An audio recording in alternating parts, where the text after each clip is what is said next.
Greetings and salutations. My name is Therese Baca-Radler. I am the Director for Early Childhood Programs here at Central New Mexico Community College. You're probably watching this video because you are a partner Early Childhood Center out in the field who might be working with us in one of our 3 phases of field experience.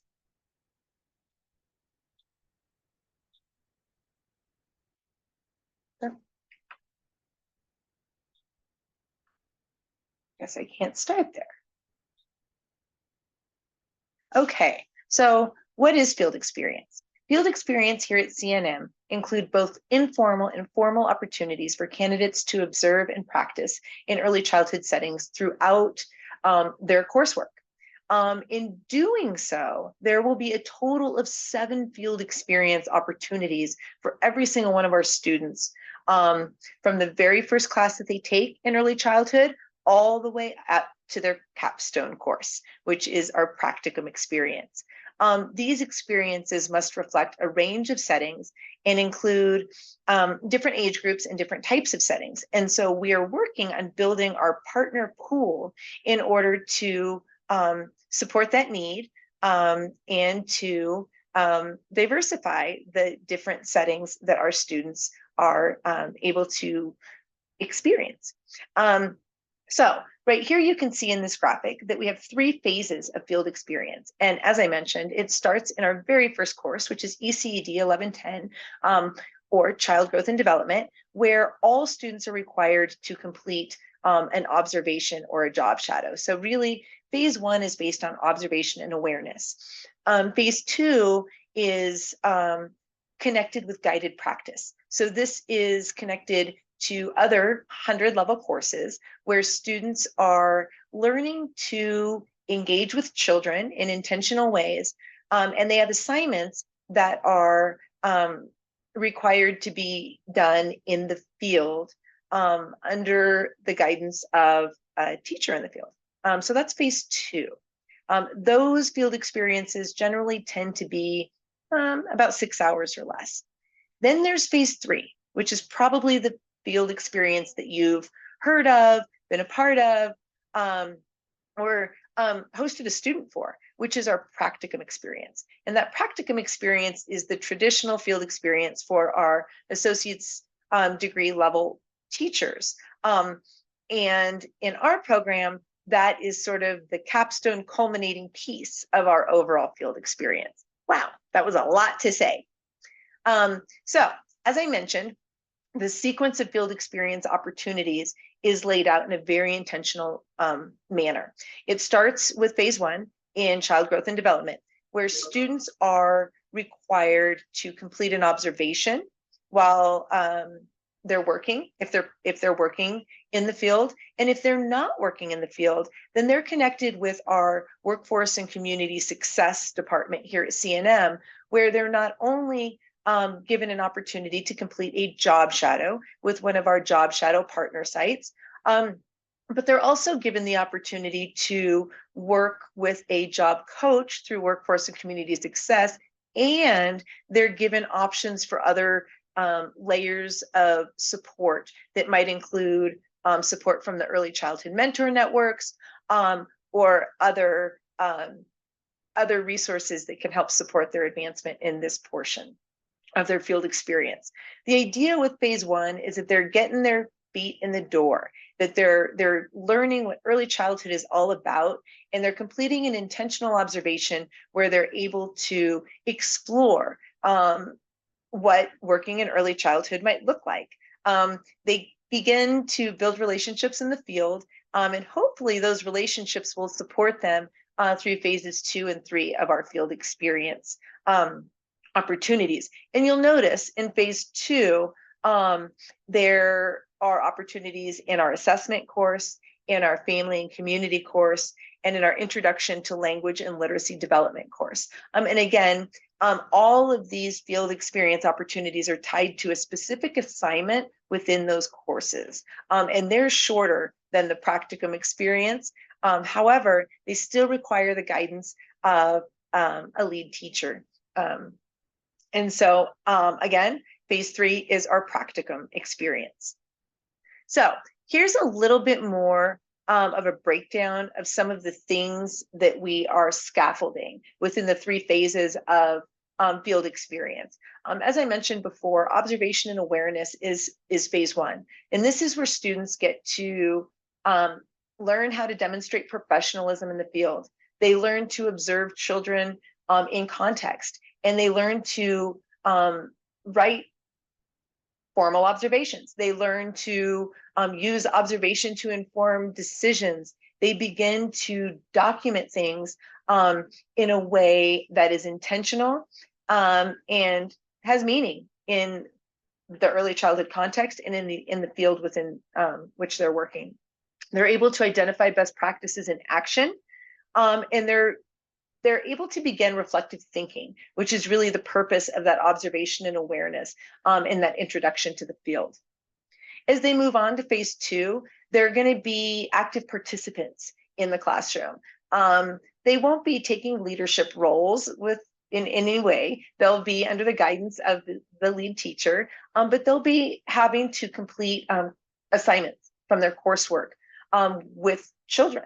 And so with that, they get to interact responsibly with children under the guidance of a lead teacher. They get to assist with curriculum implementation to some degree.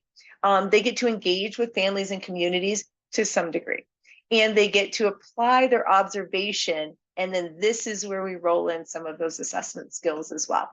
And so they start to get sort of that full range of experience within their early childhood field. And they get to start to explore different types of settings that they might decide that they want to explore even further. Then we get to phase 3. And again, this is the one you're probably the most familiar with.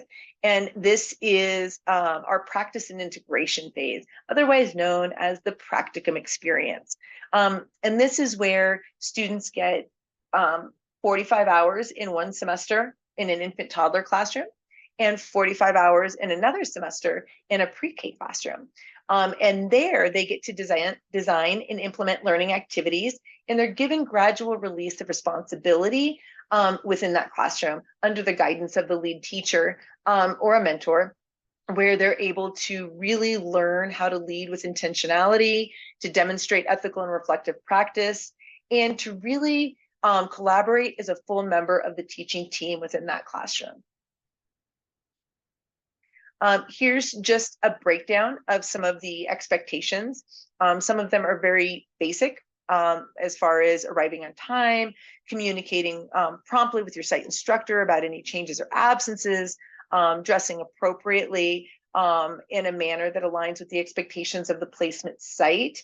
And so that's something that we feel strongly about. If the placement site has a shirt that students need to wear, we support them in that. If they need to wear scrubs, we have loaner scrubs that we can lend out for them to use in that regard. And really, we want to support them becoming, like I mentioned earlier, a member of that teaching team.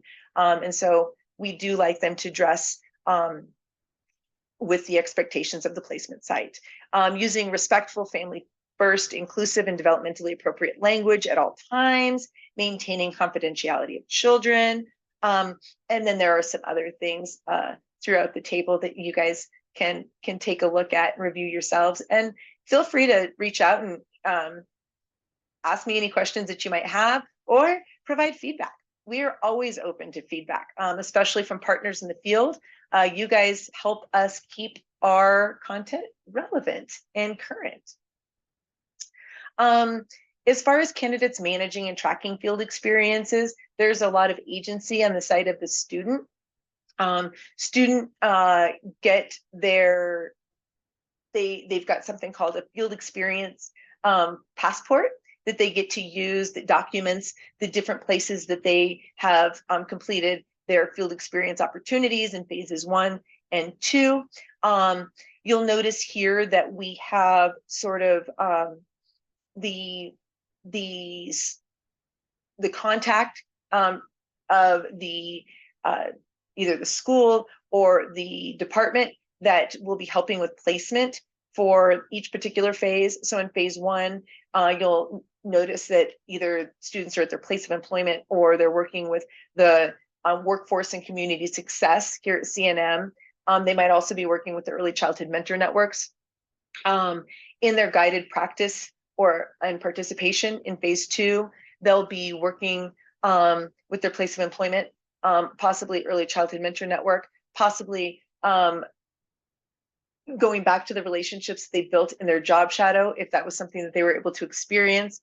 And then in phase 3, they're again able to either work with their employer, they'll be working with their faculty supervisor here at CNM, and then Jules, our placement coordinator for that phase 3. So there's kind of a whole team of people working to support this field placement. We try to be fully transparent with each other, open channels of communication, and work as a team to support our students and to support our teachers in the field in any way that we can. So this is going out to partners. And so really, this next piece is to try to communicate more on how partners can best support these different phases. And so in phase 1, students are observers who are just beginning to learn how early childhood programs operate. And so teachers in the field can give students a chance to see daily routines, professional practices, early childhood settings, help them to feel welcome. They can model how teachers interact with children, families, and colleagues, and they can help students connect what they are learning in class to real-world experiences. They can welcome the students to introduce themselves to staff and explain classroom routines, review expectations, share any site-specific policies. Students are observers. They're not assistants or substitutes. There's not guided practice in this phase. So really helping them to feel welcome and explore the field is the main objective. And it's also important to let students know if there are times when it's best to step back and simply watch, or if it's a time for them to move forward and maybe sit with the group in a more intentional way, that is guided by the teacher, by the classroom teacher, by the lead teacher.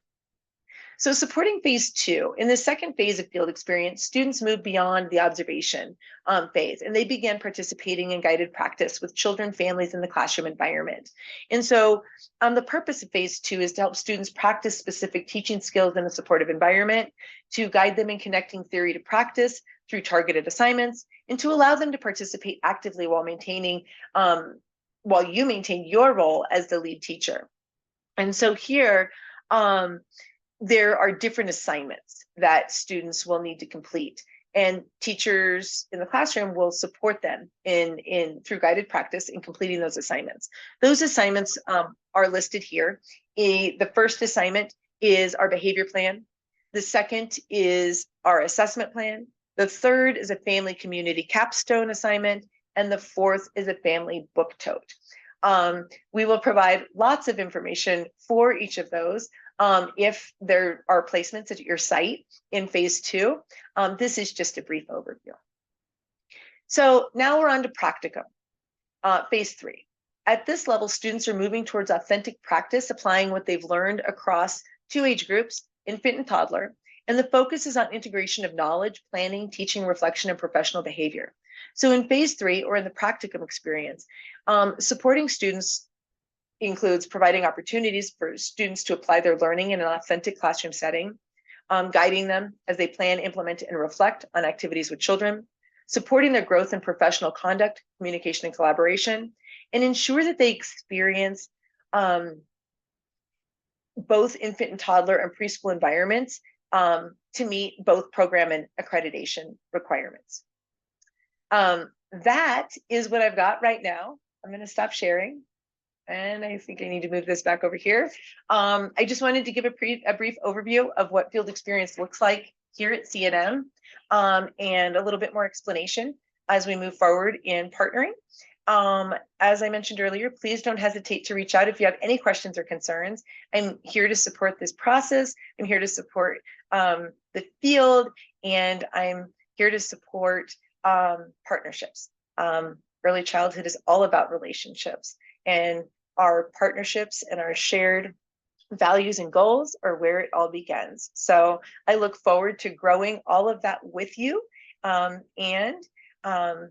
I will be in touch soon. Have a wonderful evening.